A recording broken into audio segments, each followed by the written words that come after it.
President Donald Trump made news last week when he repeated his belief that China is a currency manipulator.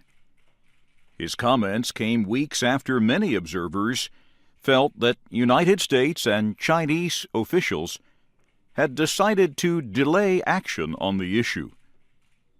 And they were made hours after the new U.S. Treasury Secretary, Mnuchin, said China would not be punished. Trump said the Chinese are, in his words, grand champions at manipulation of currency. So I haven't held back. We'll see what happens. The Reuters news agency reported the comments. The U.S. Treasury Department is expected to make a decision on the issue on April 15th.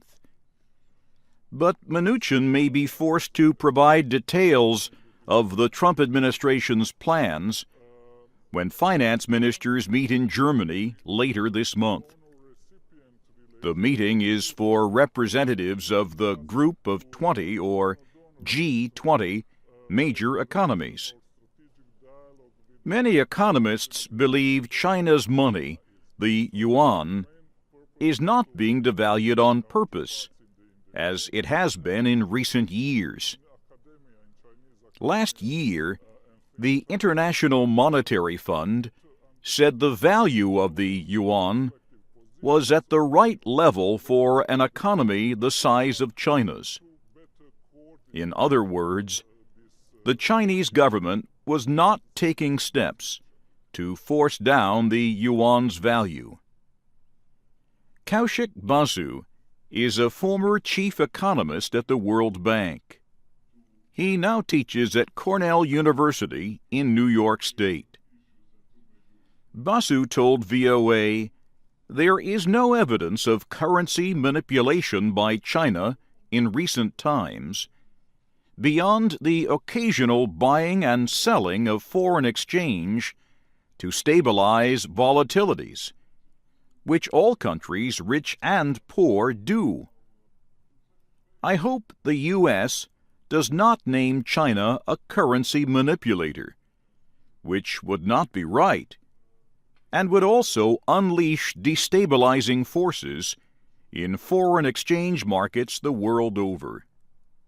The U.S. Treasury normally uses a three-part test to decide if a country is taking steps to influence the value of its money.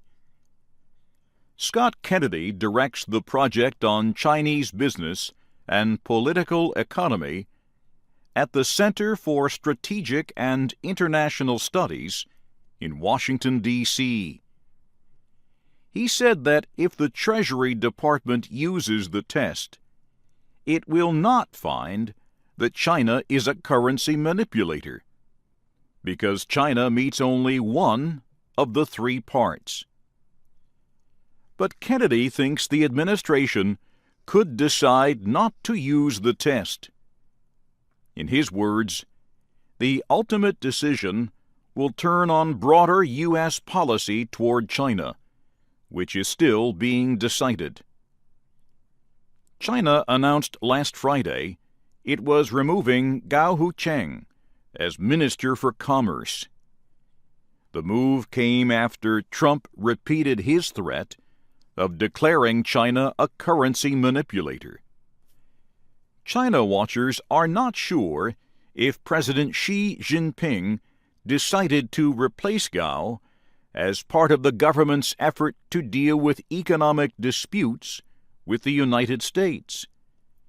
They say Gao may have been replaced only because he was close to the age at which the Communist Party directs officials to retire.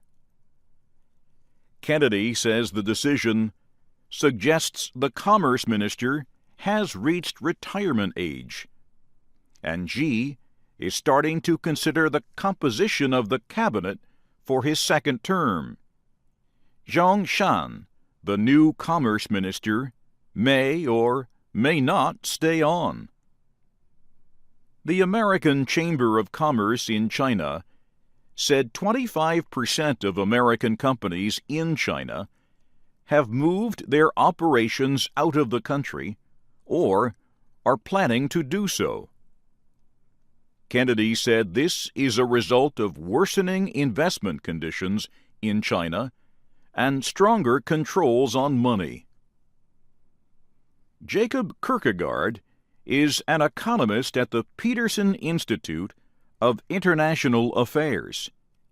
He says that as Chinese growth slows and financial risks increase, many foreign investors will rightly ask if their investments in China continue to be justified by the "oh, it's a billion people, so we got to be there" factor. If foreign businesses don't make much money in China, he notes, they will stop coming. I'm John Smith.